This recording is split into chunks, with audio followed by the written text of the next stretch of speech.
Yep. It's time to build some Avatar Commander decks. Welcome to Deck Percent. My name is Chili Bin. My name is Gramps, and I appreciate the speedrun of that intro. Yeah, it took 20 minutes to work out what to say. Anyway. Yep. Thanks so much to Wizards of the Coast for sending us this absolute bounty of Avatar The Last Airbender boxes and packs and all sorts of nonsense. This is, I'm going to upset a lot of people by saying this. This is the best Universal's Beyond set they've ever made. Oh, okay. We can't start that here. And it's a very good set. I'm very glad they've made this set. I love Avatar so much, and I think that Avatar, you would think it wouldn't lend itself to Magic the Gathering.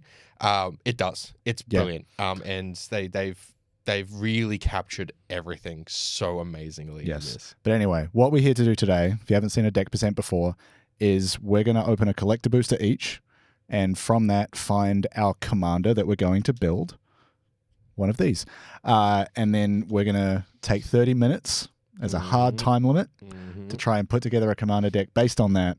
And then we're going to come back and talk about what we did. And if we run out of time, we fill it with lands. We fill it with basic lands. You'll also see here the Commander's Bundle. There's another video that'll come out right after this one. Yep.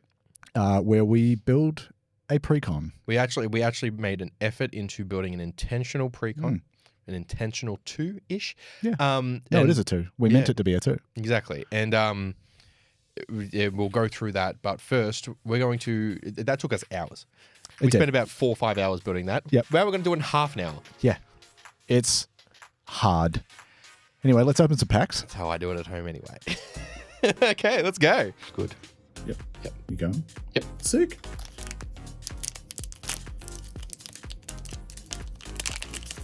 The boosters are so tough. Bye-bye. Should I riffle shuffle these? Oh, no. Give it a mash. All right, we ready? Yes. Swamp.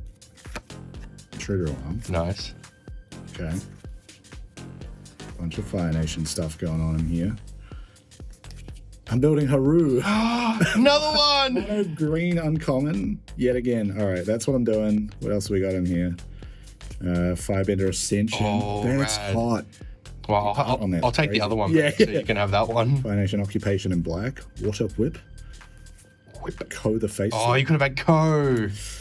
Bender's Water Skin. Rabaru Troop. And? A landfall. Okay, so I had a couple options, but it's Haru. Okay. That was such a weak open. It's so hard not to do this, like, a bad way. Sorry, 4. So that's a card. That's a token. That's a quick shuffle. Oh, sorry. Sorry, Magic. Okay. That's creature, instant, creature. Iroh is the first legendary creature, so I'll build Iroh. Okay. And I'm going to just do the rest of it quickly. There's a pack open. Perfect. Amazing. Oh my god. Coastal Piracy? Far out. That's a rad. Fire Nation Tank. Also rad. Boston Memories. Gorgeous. And Tale of Momo. Heartbreak. Sick. That was brutal. For you. Well, for both of us. Yeah. So I had a choice of 2 monocolor, and the one that came up first was one I've done before. Anyway, what have you got? So I'm very lucky that I got... Where'd he go? What'd you do with it? Did I put him... It's in there somewhere, right? Where did my Iroh go?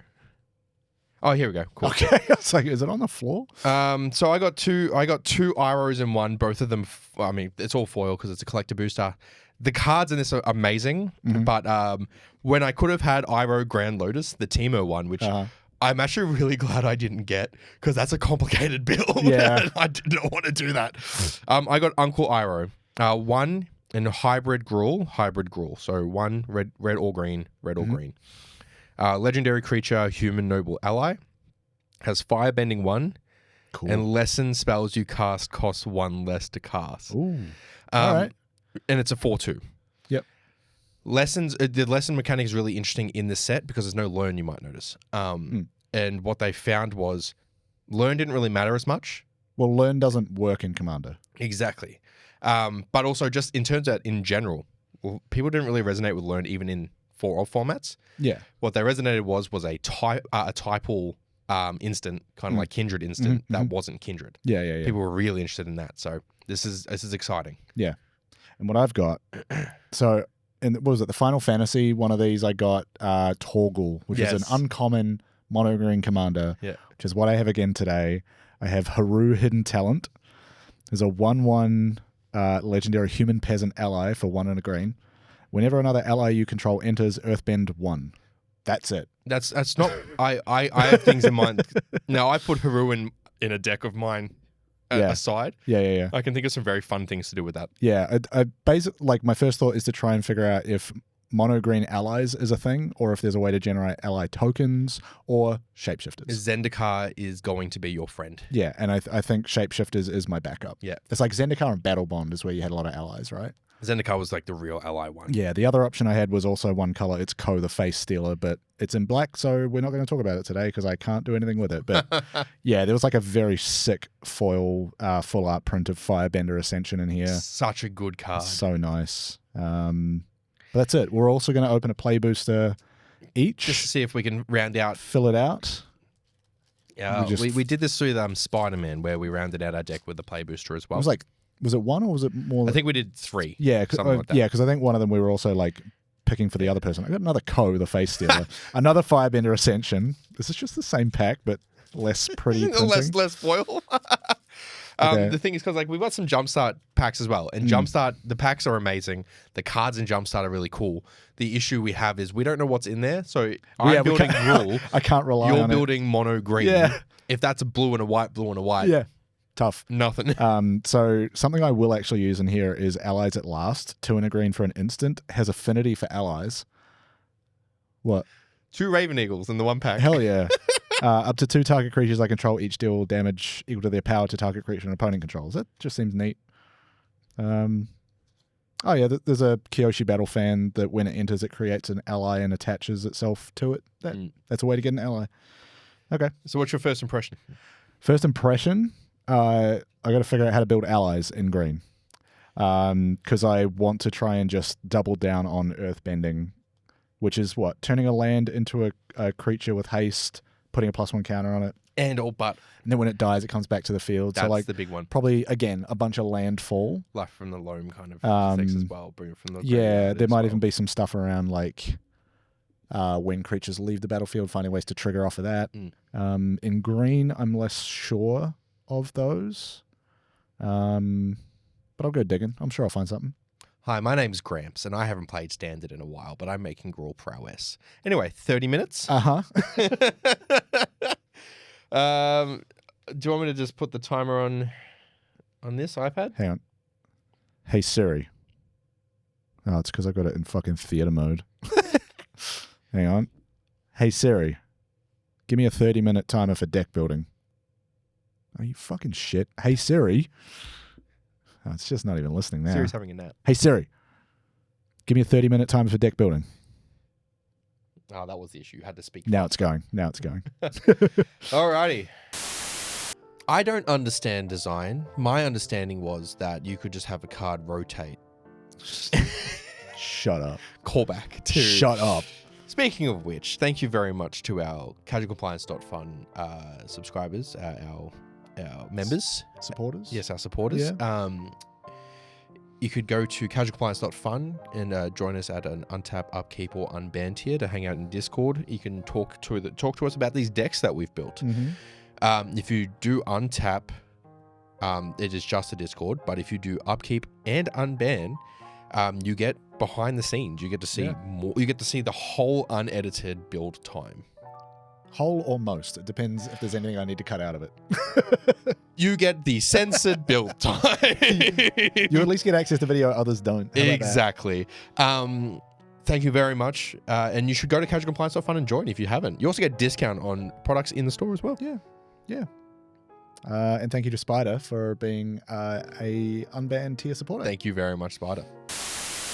You want to get to it? I think so. I'll start. Sure. Cool beans. So, just as a reminder to everyone, I built Uncle Iroh My opinion, the cool Uncle Iroh, the one that doesn't have a lot of words on it, so I didn't have to think too much. The beauty TikToker thing. Yeah, man. It's my Oreo video. Hey, from a guy. Okay. Uncle Iroh, 1 red or green, for a legendary creature, human noble ally. So I'm building an ally deck as well. Fully kidding. With Firebending 1. Firebending, for those who do not know, is whenever this creature attacks, add red. This mana lasts until end of combat. With an asterisk of unless otherwise stated. Yeah. And then lesson spells you cast cost 1 less to cast. Now, this means that really I had a lot of design space and not a lot of design space at the same time. I wanted lessons to be in there, and I'm thinking, what can I do with it? He's also a 4/2 at 3 cost. Pretty cool. That's all right. Yeah. So my mind immediately went to turbo mode. In what does Gruul do at the moment really well? Prowess and combat tricks. Okay. So watch out for next episode where you also got to see me do that in sicko mode, where my mind went to it in a different way. But what I wanted to do here was I really just wanted to really mainline this deck. What am I going to do? So I ended up with 1 battle.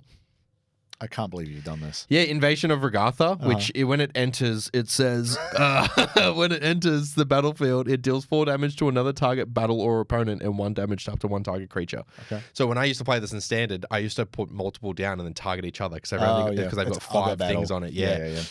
But the other side, which is the important part, no, it's got Prowess. It's a creature-human monk. If a non-creature source you control would deal damage to a creature, battle, or opponent, it deals that much damage +2 instead. Now, I don't have a lot of that in there, but I have that. And the Prowess is the important part, and it's a 4/4. Jaya, Fire, and Negotiators in here, which the +1 is create a red monk with Prowess. Yeah. Sick. Yeah. And then, there's Exile, there's card availability in there as well. Then I had 20 creatures. Wow. A majority of them, like my Abbot of Carol Keeps, my Fire Bending Students, my Fire Sages, my Jaded Edge, Iroh of the Dragon of the West, Ty Lee, either had Prowess or had Fire Bending. Right. Very important. There's like a Pinnacle Monk in there, a Monastery Swift Spear, things like that you'd expect. I also realized late that this is a combat trick deck. Right. No, I didn't realize that late, but what I realized is that in my mind, I need to have a Gutter Snipe in. Whenever you cast an instant or sorcery spell, this creature deals 2 damage to each opponent. Yep. Gutter Snipe's got to go in. Great. An amazing spell slinging card. Because of all that firebending mana I'm creating, where I'm getting all of Firebender X, Zuko Firebender Master, for example, Firebending X with X is the number of experience counters you have, and whenever you cast a spell during combat, you get an experience counter. Yeah. Gorgeous.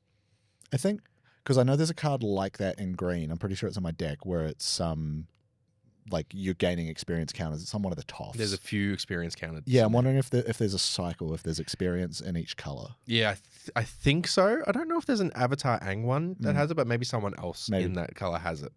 But with all that red mana, I have Ashling Flame Dancer to retain it.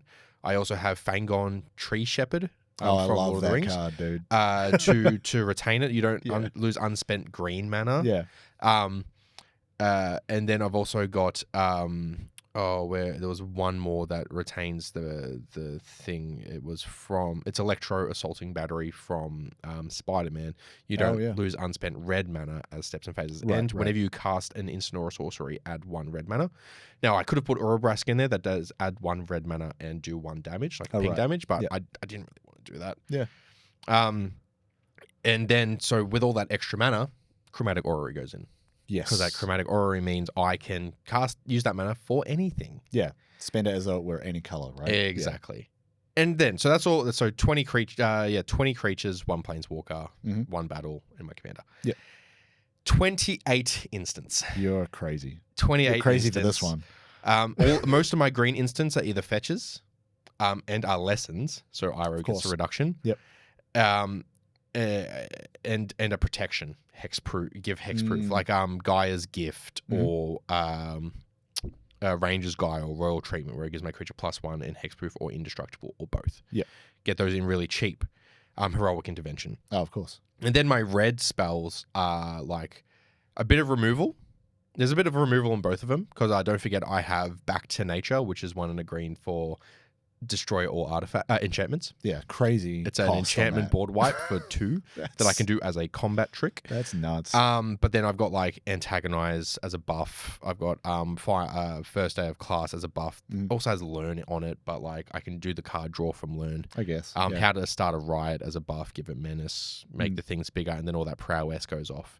But I also have things like redirect lightning in there, which is the lesson as an additional cost to cast a spell, pay 5 life or pay 2, which the Iroh cost reduction would include, because it's the additional cost and then the cost reduction is counted. Yeah. Change the target of his target spell or ability with a single target. I've also got the deflecting SWAT in here that comes from the commander bundles. Very important. Things like that. A target's command went in there. Then to round out, I put in some sorceries that were just like Blasphemous Act, a bunch of lessons again, Sozin's Comet, which gives each creature you control gains Firebending 5 until end of turn. Oh, what the fuck? Which can feed into like some of the creature? Which feeds into the enchantment that would be the end of the game, which is the question I have. Does Firebending stack? So if a creature with Firebending is given Firebending 5, are those multiple it's a Firebending 1 instances? and Firebending 5, so they would create 6 mana. That's and then crazy. So I've got, and you'll see this in the next episode as well, Fire Breathing. Yes. Put an enchantment down, put it on Iroh, the original fire breather from the cartoon. But put Fire Breathing on Iroh, attack, get all of the Firebending, and then pay 1 red mana to give him +1/+0 until you have enough. Right, yeah. Done. Take someone out immediately. Firebender Ascension's in there because it creates a 2/2 red soldier with Firebending 1. Yep. And then whenever a creature you control attacking causes a triggered ability to trigger, Firebending is a triggered ability. Yeah. Things like that, Rhythm of the Wild. And then just the land I really wanted to point out here, which is a massive land, which is insane. Fire Nation Palace comes in, enters tapped unless you control a basic land. Chef's kiss. Tap it for a red mana, or you could pay 1 in a red, tap the land. Target creature you control gains Firebending until end of turn. Firebending 4. Wow. So it feels like one of the strongest. Oh, also the Secret Tunnel Fable Passage where Katara and Aang are hand in hand, and then they go to do a smooch. Oh, the card is Fable Passage, because there is a card called Secret Tunnel. Yes. Secret Tunnel's also in here. Yeah, okay. But yeah, so it's literally just, hey, prowess combat tricks. Right. It's a standard deck in Commander. That's kind of rad. Yep. I feel really lucky. If I had to add the Teemo one into it, it would be more complicated, and I would not have gone. Yeah, third color makes it a bit more work. Yeah. Speaking of less work, I've gone 1 color. So as a reminder, what I've got here is Haru Hidden Talent. 1 in a green for a 1/1 human peasant ally that says whenever another ally you control enters Earthbend 1. So my initial thoughts were seeing what allies exist in green, and then failing. What I had in mind is I probably won't be able to find that many. Then it's either shapeshifters, or it's going into creating ally tokens. Yes. Turns out not that many cards generate ally tokens. There's maybe 5, and 2 or 3 of them are from this set. And then I didn't actually end up needing to reach for shapeshifters in the end, because it turns out there are a lot of allies. Billion of them. A lot of them are in this set. Yep. And then a few that I pulled in are from old Zendikar block stuff. Brilliant. So there's a couple I wanted to call out while I try to find them. So Harabaz Druid from the Zendikar set symbol that looks like a kite. Yep. What is that? World Wake. Okay. So 1 in a green for a 0/1 human druid ally that says tap to add X mana of any one color, where X is the number of allies you control. It's an ally deck. I'm going to have a lot of that. I shouldn't know that by heart. Sorry. I should not know that it was World Wake. I think it's fine that you do. WWK. Oh, yeah. Things like Tajuru Warcaller, 3 green for a 2/1 elf warrior ally from Battle for Zendikar. Whenever it or another ally enters under your control, creatures you control get +2/+2 until end of turn. Amazing. So you just get a bunch of cheap allies out. Everything's fucking massive. And also, yeah. And I'm not even talking about Earthbending yet, but the thing is, I've got 32 creatures, but the whole point of Earthbending is turning lands into creatures. Yes. So it will end up with probably quite a wide board. Yeah. Yeah, also like Vastwood Animist, 2 and a green for a 1/1 tap. Target land you control becomes an XX elemental creature until end of turn. Very nice. Where X is the number of allies you control. Oh, It's still a land. amazing. Yeah. So there's And you can Earthbend that land. Which gives it the... It's already a creature. Yeah, but it gives it the Earthbended effect, so when it Oh. dies, it comes back to the battlefield. Sure? Yeah. Sure. Yeah. Hang on, I didn't even consider that. Target land you control becomes a 0/0 creature with haste that's still a land. I guess you could. Yeah, you could still Earthbend it, so it has the... Yeah. It's been Earthbended, so Yeah. it comes back to the battlefield. So Earthbending says target land you control becomes a 0/0 creature with haste that's still a land. In the case of Earthbend 1, you then put a single +1 counter on it. When it dies or is exiled, return it to the battlefield tapped.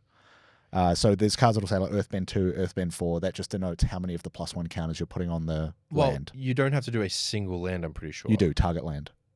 When the number gets bigger, can you target multiple lands? You're putting the counters on it. Oh, okay. It says on it. Yeah. So it's the land that you choose is Yeah. the one that gets animated and you put counters on it. Yeah, okay. Because otherwise it becomes a 0/0 creature. So if you didn't put the counters on it, it would die. Well, no, it's more like, so if you have... I thought, because I was listening to a podcast, and I could be wrong, but I thought Earthbend 4 meant that you could put +1/+1 counter on 4 lands and make them creatures. No, like, so it's always just one. Yeah, looking Okay. at another card, you're putting them on it. Okay. It's all about that land that you Cool, choose. cool. Okay. So then looking at some of the allies from this set that are a bit more tied into how Earthbending works. Yeah. Like Toph the Blind Bandit, 2 and a green Brilliant. for a star 3 human warrior ally. When Toph enters Earthbend 2, Mhm. so you're turning a land essentially into a 2/2. Mhm. Toph's power is equal to the number of +1 counters on lands you control. Amazing. This is where like the way that the set is designed around Earthbending, animating lands leads to some really interesting card design. So like that one, for example, like Toph is like the line of the number of +1 counters on lands you control. Outside of this set sounds crazy. Yes. Why would that ever happen? Exactly. Outside of like, there are mechanics that let you animate lands, but like people aren't generally building around When that card was first released, I underestimated it because I'm like, exactly what you said. Like, Yeah. why would this be a thing? But then, Earthbend. Yes. Yeah. Yeah, so things like Boomy Eclectic Earthbender, 3 green for a 4/4 legendary human noble ally. When it enters Earthbend 1. And then whenever Boomy attacks, put 2 +1 counters on each land creature you control. Mm. So again, that design begs the question, how are you going to be generating a lot of land creatures? Yes. It's not a thing I've seen much of ever in my history of playing Commander. And I don't know, and this is where you can definitely tell me I'm wrong. Earthbend didn't look like there was a way to do it too regularly. Mm. Like, I mean, Haru lets you do it whenever an ally enters. Ally enters. I will point you towards the card that is the most expensive creature in this deck, Avatar Kyoshi Earthbender. Yes. 5 green for a 6/6 legendary human avatar. During your turn, Avatar Kyoshi has hexproof. Yep. Pretty good. Brilliant. At the beginning of combat on your turn, Earthbend 8. So that's just on combat. You have yeah, an beginning 8/8. of combat, you Earthbend for 8 and then untap that land. So you could Wow. spend it in your that's first main amazing. phase, and then you're turning it into an 8/8. Wow. That's rad. Yeah. And then the other part of Earthbending is when it dies or is exiled, it then comes back to the battlefield tapped as a land. Yeah, so landfall. And so I went looking for things that could benefit from that.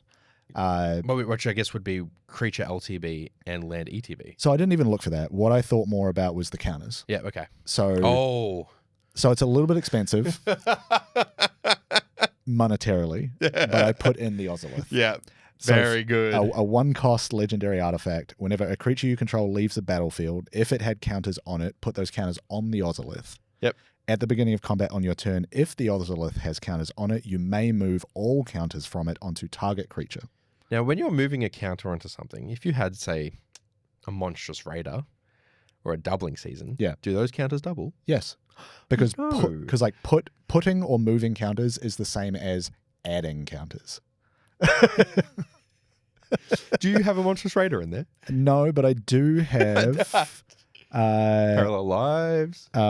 doubling season, Gorgeous. primal vigor, Wonderful. innkeeper's talent, branching evolution, like a bunch of these. I think actually my favorite one, just for how cool this design is Loading Zone from Edge of Eternities. That's amazing. 3 and a green for an enchantment. If one or more counters would be put on a creature, spacecraft, or planet you control, twice that many are put instead, but has warp for a single green. Oh. So if you're about to pop off a bunch of counter effects, pay 1 green, drop this down, double it. Yep. Great. Far out. And speaking of planets, I did put in a Vendo Waking Heaven. The green planet land from Edge of Eternities enters tapped, tap for a green. It has station. Station is charge counters as well, so you're doubling those. Once you get it to 12, you pay 1 green, tap it, you add green for each creature. So realistically getting it to 6. Yeah, but it is tapping for 1 green for each creature you control. Yeah. So if you are animating lands and the deck has 32 creatures in it to begin with, probably a lot of money. Oh, so you are putting in Gaia's Cradle. I am, with extra steps. But back to that point about like some of the really interesting land design in the set. There's a couple here I wanted to call out. One being Secret Tunnel, because it has probably my favorite line of text ever printed on a land. This land can't be blocked. Yeah, how good, right? And there's nothing on this land or the other one I'm going to talk about that animate itself. So it, again, begs the question, how is this happening? And like, obviously this deck is going to do this up and down, but it also says tap for a colorless and 4 and tap 2 target creatures you control that share a creature type can't be blocked this turn. So I can make a couple of allies unblockable.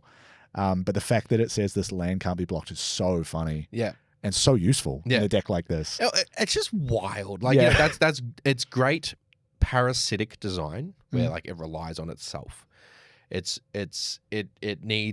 only works in this environment at the moment. So like, well, amazing. I mean, there are older cards that animate lands. There are, but I mean, realistically, but it's designed in this context. Once we lose Airbend Commander's always in eternal format. Once we lose Earthbend in standard or whatever, it goes away. Yeah, yeah. The other one is Rumble Arena. It says when this land enters scry 1, you can tap to add colorless, or 1 and tap, add 1 mana of any color. I'm never doing that. Yeah. What it's in there for is because it says vigilance. It's a land with vigilance. They know. It's so funny. Oh, Valgavoth's Lair. A land with X-proof. Isn't it black? Enchantment. No, it's you choose a color. Oh, right. You choose a color as it enters. Yeah, so green. This is where the 30-minute time limit comes in. Yeah. Like, there's probably a lot of these I would swap out, but this was just like a lot of my first thoughts represented. They're very good, and they're Avatar ones as well. Because again, this set outstanding. Yeah, but then things I lent into that I typically do with landfall decks that include green. Crucible of Worlds. Yep. 3 mana artifact that says you may play lands from your graveyard. Just in case the Earthbended lands don't leave the graveyard. And Zuran Orb. It's a 0-cost artifact that says sacrifice a land, you gain 2 life. And because the thing is, if you have allies entering regularly or Earthbending regularly, you Earthbend a land. Yep. Sacrifice it with Zuran Orb. Yep. Gain 2 life. It comes back as a tapped land. Exactly. If you had access to white, you'd have your infinite combo. Yeah. But that's kind of the idea is like, I'm going to turn my lands into creatures. I'm going to go to combat with them. And then, oh no, you're blocking, you're going to kill it. I sack it. It comes back as a tap land. I gain some life. That's great. Yeah. I love that loop. Yeah. To be Earthbended next turn by Kiyoshi. Done. Yeah. And then I think that's kind of it. Yeah, it's just a lot of allies. Actually, one of the most interesting, the only shapeshifter I put in here is from Lorwyn. It's 4 and a green. It's Changeling Titan. No. It is a 7/7 shapeshifter, so it's a 5 mana 7/7. Because part of it's like there's sort of an additional cost here, which says champion a creature. Yep. Which means when Changeling Titan comes into play, you sacrifice it unless you exile another creature you control. When Changeling Titan leaves play, that exile creature comes back. But if you exile a Earthbent land as your creature, it will just come straight back into the field as a land. Yeah. So you are paying 5 mana for a 7/7. Yeah. Wow, that's amazing. That's great. Yeah. Okay. And you're getting landfall out of it if it die. Wow. Yeah. There's not even that much landfall in here, which I would probably want a bit more of, but I just went for allies because I think it's interesting. Yeah. This one was, I mean, we're getting better at this as we go. I was able to just go kind of sicko mode straight into it. Yeah. Mono green, I think there are some really cool monocolor cards in this. Wan Shi Tong in red, Ko the Face Stealer in black. Yeah. Roku. Sorry, Wan Shi Tong's in blue. Avatar Roku in red though. Yes. Like there are some amazing monocolor cards in this. They really each individual color does something cool. Even black, even white. Like not everything is bending. Yes. And it's outstanding. And this one felt like they really put so much effort into it, not just being synergistic within itself and that parasitic synergy, but that deciduous kind of this. You could use anything to support this. Look at the no, you mean evergreen? Sorry, evergreen. Yeah, well, evergreen is more like it's permanent. Which is always deciduous is like it goes in and out of season. Yeah, well, it kind of does. The last time we had allies was Battle Bond, and before that was Zendikar, right? Sure. So that's what I mean by the deciduous kind of design, where it comes and goes and it comes and goes, but you were able to also use Zendikar, and that was Chris Mooney was talking about how that was in mind for design, right? Yeah, and I think too for the story of Avatar, allies are hugely beneficial. Yes, and I think that's why you see a lot of them in the set. And when we're looking at the black and white spells, the black and white spells are like the telling of the story, where, but across Avatar, there are people in the Fire Nation who are helping. Yes, and there are people in the Earth Kingdom who are bad.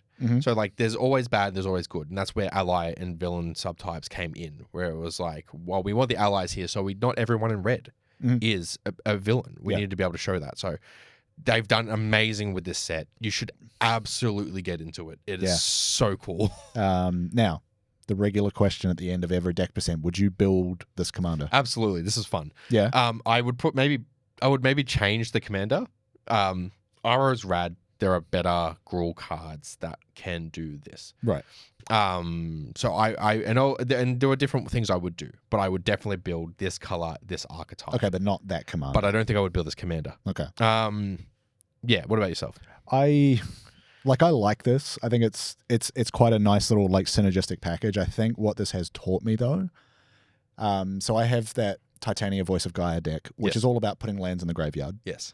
What this has taught me is that there's probably a lot of cards in this set that should go into that deck. I've got a deck that's like my Baitor deck. But also there's already so many that deck is like pretty well structured at this point. This is so good on its own, focusing on allies and earthbending, that like it almost makes me want to build another mono green deck. Do it. And just maybe it's this one. Well, Kyoshi. Yeah, well, it's an 8-drop. Yeah, but if you're playing a lands deck, you're getting 8-drop pretty easy. But like, a thing I try to do for each one of these like sets we get to do work for is like actually build a deck for it. Yep.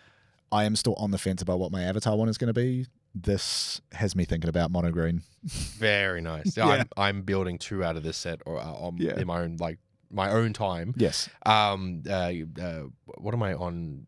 Moxfield. I'm Pog Gramps on Moxfield. It's because Gramps was taken. Yeah. But I'm building Azula and Toph. So, and then we have the final question for you, the audience, which is, what do you think?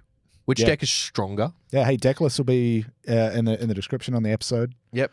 Which deck is stronger? Which deck would you build? What cards would you change? What were the obvious ones that we missed that aren't like the infinite combos? Yeah. Like bear in mind this was 30 minutes and it's tough. Exactly. To think of all the best options. Yeah. And if you go to casualcompliance.fun and sign up at Untap, Upkeep, or Unban, you can join our Discord and let us know what you thought of our deck building, what changes you'd make, and you can even ask us questions about our Skyfall searching and the rest. So and Upkeep and Unban tier members get to see our deck building process for this episode. It's interesting. And just let us know what you think in the comments as well. We read every single comment. We reply to as many as we can. Tell us. Gramps, your deck is mid. It's not. It's Gruul Prowess. It's always the best. Yes, it's mid. I had 30 minutes. What do you want from me? Thank you for watching, everyone. Ciao.